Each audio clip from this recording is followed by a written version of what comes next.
Apakah ini kebetulan aja emang UI ini memang lagi mau protes kepada Pak Jokowi, atau ini adalah bagian reaksi dari vonis 4 tahun terhadap Rizik? Karena kalau kita lihat sebelumnya, BEM UI ini protes terhadap pembubaran FPI. Protes sangat keras terhadap pemerintah karena FPI dibubarkan.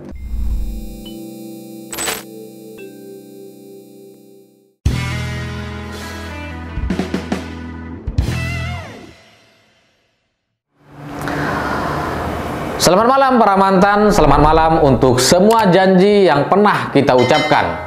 Janji untuk menikahi orang yang kita sayangi, tapi kemudian di tengah jalan, dia nikah sama orang lain.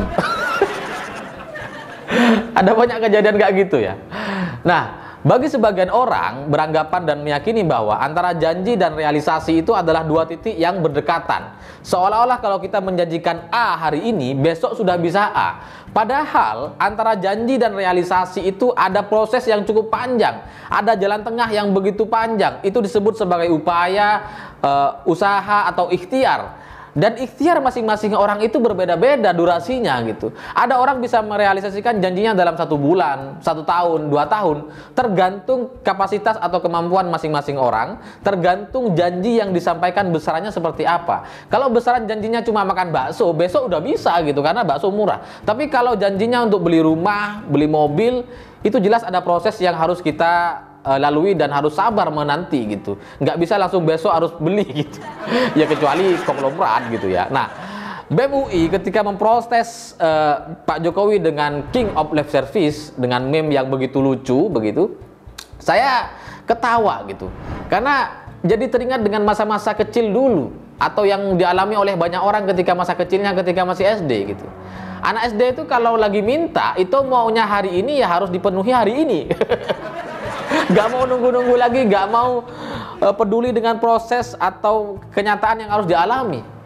Atau kita pernah juga, misal ketika SD, guru di sekolah kita bilang bahwa besok anak-anak kita bawa baju daerah, baju adat di Indonesia. Kemudian kita pulang ke rumah dan gak bilang apa-apa ke orang tua.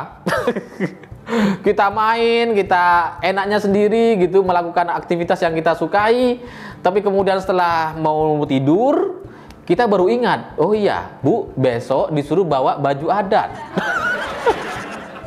Dan orang tua kita tuh stres minta ampun. Karena apa? Karena kenapa nggak bilang dari siang sih? Kalau malam tokonya udah tutup gitu. Kalau pagi kamu mau berangkat sekolah, nak, itu tokonya belum buka. Nah, anak kecil nggak peduli dengan proses ini. Pokoknya dia mau besok ada. Sama dengan anak-anak BEM UI ini menurut saya. Jadi ketika dia mempermasalahkan soal KPK diperlemah katanya, padahal itu tidak sesuai dengan janji presiden yang mau diperkuat, bagi saya mungkin saja KPK sampai hari ini belum terlihat kuat, mungkin belum ya. Tapi prosesnya sudah terjadi, proses untuk penguatan KPK sudah dilakukan, dan itu dilakukan dari revisi undang-undang dan kemudian mengangkat pegawai KPK menjadi ASN. Maka kalau kemudian UI mengatakan proses ini adalah proses pelemahan KPK, ya ini salah gitu. Ini proses untuk menguatkan KPK. KPK selama ini kan nggak jelas statusnya gitu, bukan ASN, non ASN. Maka ketika dijadikan ASN, mestinya itu kan adalah upaya untuk memperkuat posisi pegawai KPK. Jelas dong lebih kuat. Bahwa kemudian dalam proses mengangkat staf KPK menjadi ASN ini ada tes wawasan kebangsaan, ya itu wajar gitu. Di semua tempat itu tes itu biasa gitu. Ada di tim sepak bola juga ada tesnya, di bulu tangkis juga ada tesnya, di sekolah-sekolah di kampus UI pun ada tes masuknya gitu. Kenapa kampus UI melakukan tes masuk? Ya untuk menjaga kualitas SDM mahasiswanya gitu ya. Dan kalau ada mahasiswa yang nggak lulus, ya itulah konsekuensi. Sama kayak tes wawasan kebangsaan ini, ada 75 orang nggak lulus, tapi 1.200 kan lulus gitu. Itu konsekuensi dari sebuah tes. Itu biasa untuk memperkuat KPK. Dan tes-tes ini juga sama, tujuannya memperkuat KPK. Jadi kalau BEM UI memprotes proses ini dan dianggap untuk perlemahan, itu kan seperti seolah seperti pacar kita yang kemudian marah-marah karena kita kerja terus gitu, padahal tujuannya mau menikahin dia. Kayak Kayak gitu tuh, sesederhana itu. Jadi kalau kemudian ada juga protes mahasiswa BEM UI ini lucu sekali gitu. Jadi mereka bilang, Pak Jokowi itu kan minta di demo, tapi kemudian setelah di demo, mahasiswa justru ditangkap-tangkepin sama polisi. Ini paling lucu menurut saya. Karena apa? Karena pertanyaannya kan, apakah mahasiswa yang demo yang ditangkap itu hanya demo saja? Apakah semua demonstran dari kelompok mahasiswa itu ditangkap polisi? Enggak kan? Cuma sebagian aja gitu. Nah, sebagian orang yang ditangkap ini kan punya alasan kenapa mereka sampai ditangkap. Mereka melakukan pembakaran, melakukan pemberontakan, melakukan aksi-aksi anarkis. Yaitulah kemudian mereka ditangkap. Sampai ada aparat yang meninggal dunia karena mahasiswa gitu. Jadi tindakan-tindakan anarkis ini masa mau dibiarkan? Apakah ini bagian dari demonstrasi dan demokrasi yang ada di Indonesia? Kan enggak gitu ya. Presiden Jokowi itu minta di demo karena selama ini itu yang demo ya kelompok cingkrang, besoknya cingkrang lagi gitu. Mahasiswanya kemana ini gitu ya. Maka kemuncullah kemudian pernyataan minta di demo, karena dalam negara demokrasi demonstrasi itu bagus dan itu adalah upaya untuk mengontrol jalannya pemerintahan di sebuah negara gitu, dan itu biasanya dilakukan oleh mahasiswanya.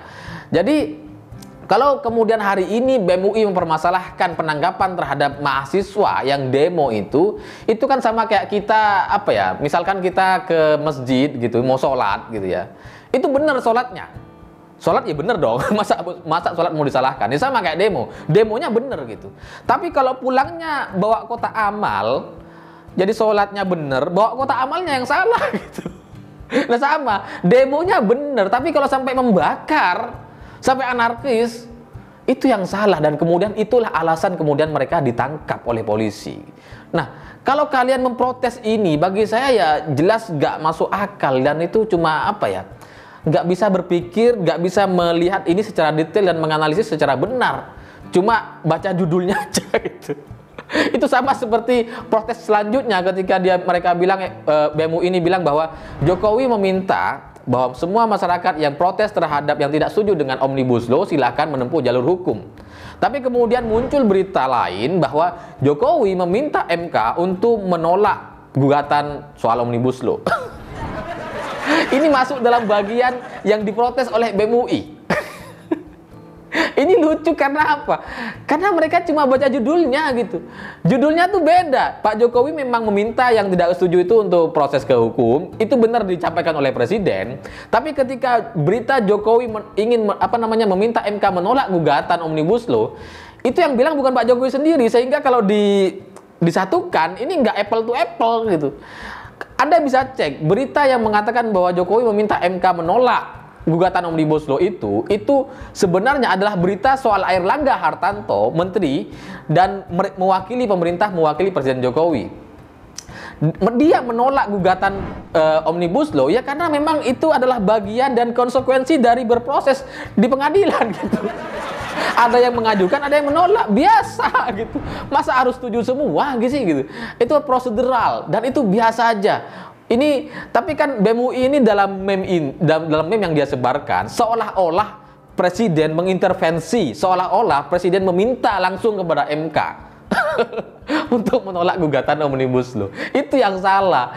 Jadi benar-benar apa ya, mereka ini hanya entah mereka ini nggak baca berita, entah nggak mau baca, entah nggak suka baca, atau nggak punya kuota yang cuma baca dari judul aja lalu menyimpulkan.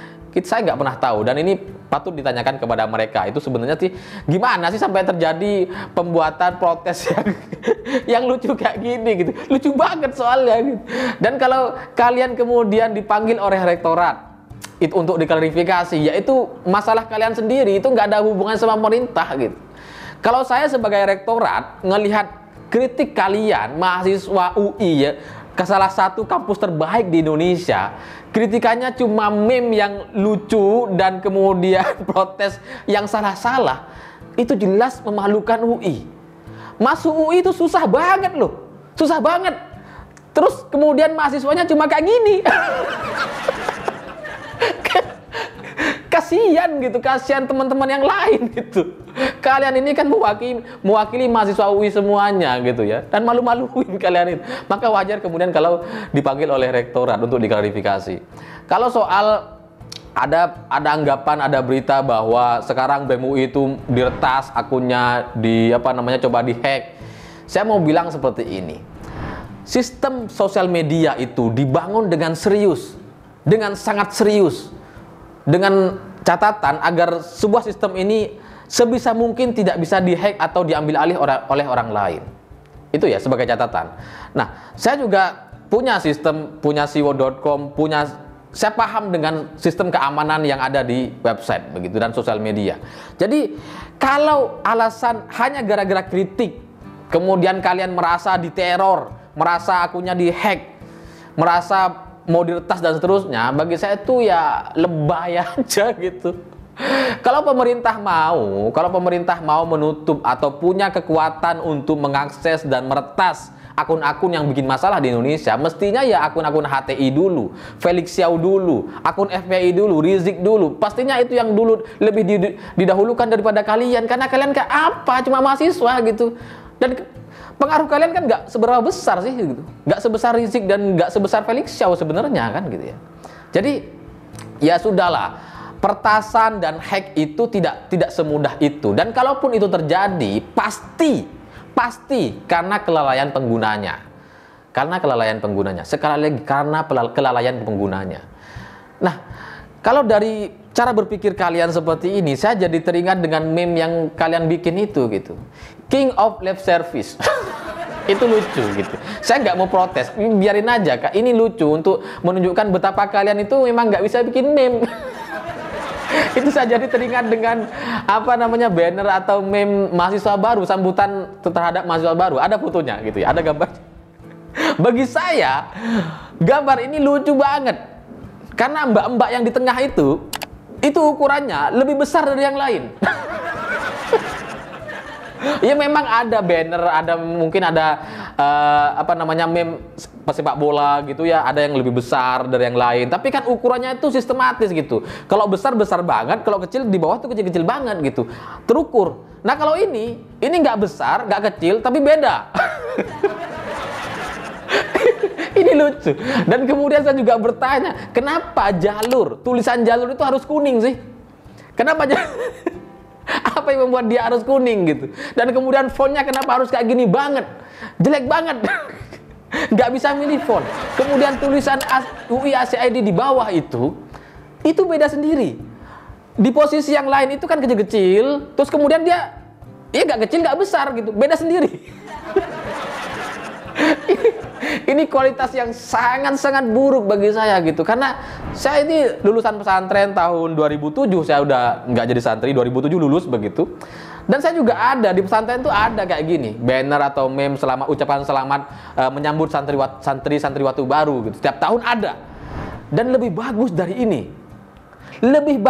ini. Saya ulangi, lebih bagus dari ini.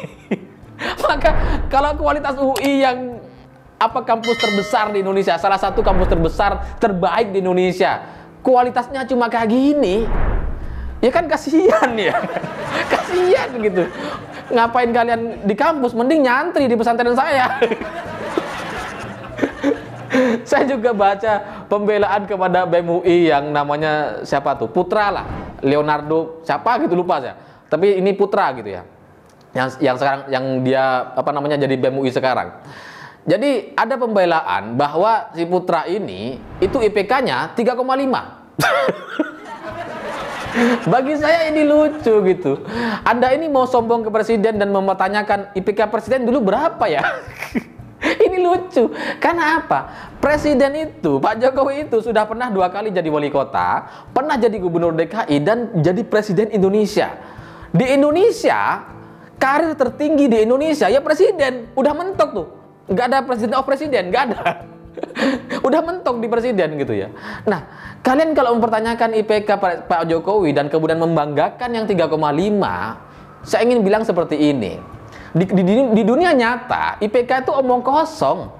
Itu cuma screening awal, dan itu nggak menjamin kalian bisa lolos untuk masuk kerja. Dan ketika Anda sudah bekerja, yang menjamin Anda untuk bertahan dalam posisi itu bukan IPK sama sekali bukan IPK, tapi kemampuan dan kreativitas masing-masing orang.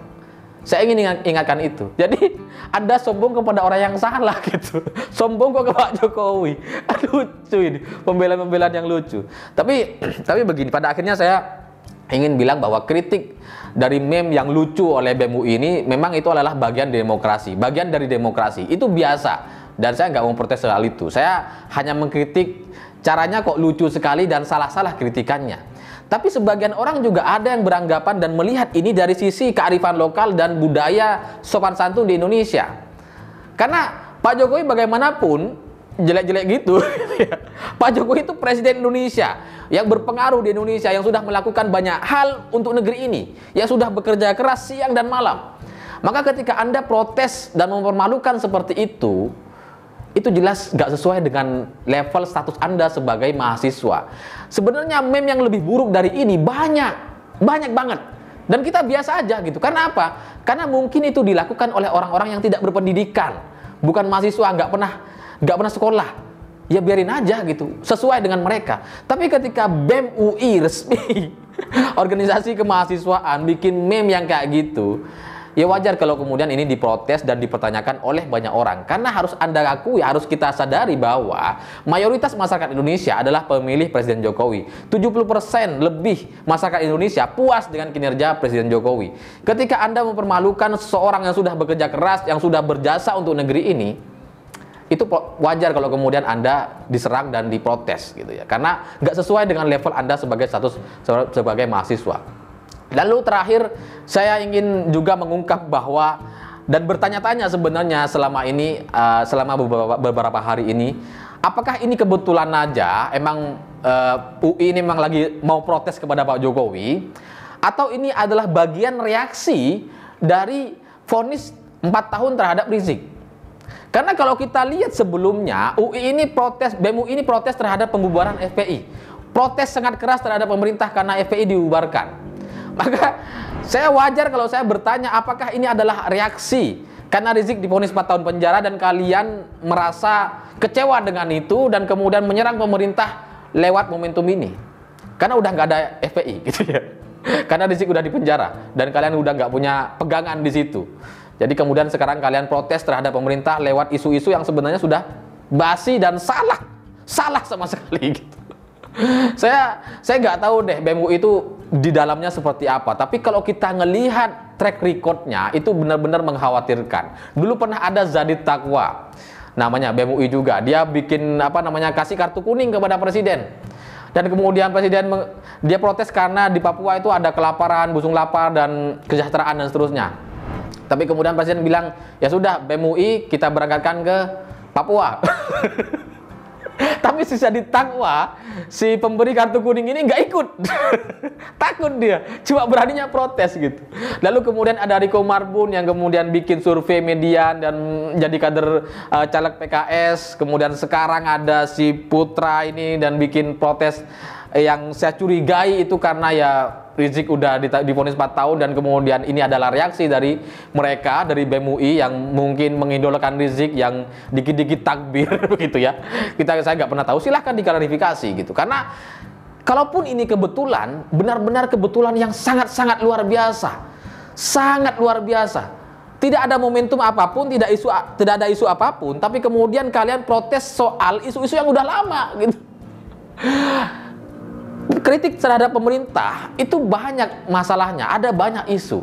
Tapi kemudian kalian mengangkat ini dan kebetulan Rizik baru diproses, baru divonis hukum 4 tahun penjara. Ini kan menimbulkan tanda tanya, apakah keberpihakan UI terhadap FPI itu sebegitu besarnya? Apakah kekecewaan UI terhadap pemerintah yang membubarkan FPI sebegitu besarnya sehingga sampai terjadi pembuatan meme yang memalukan seperti ini?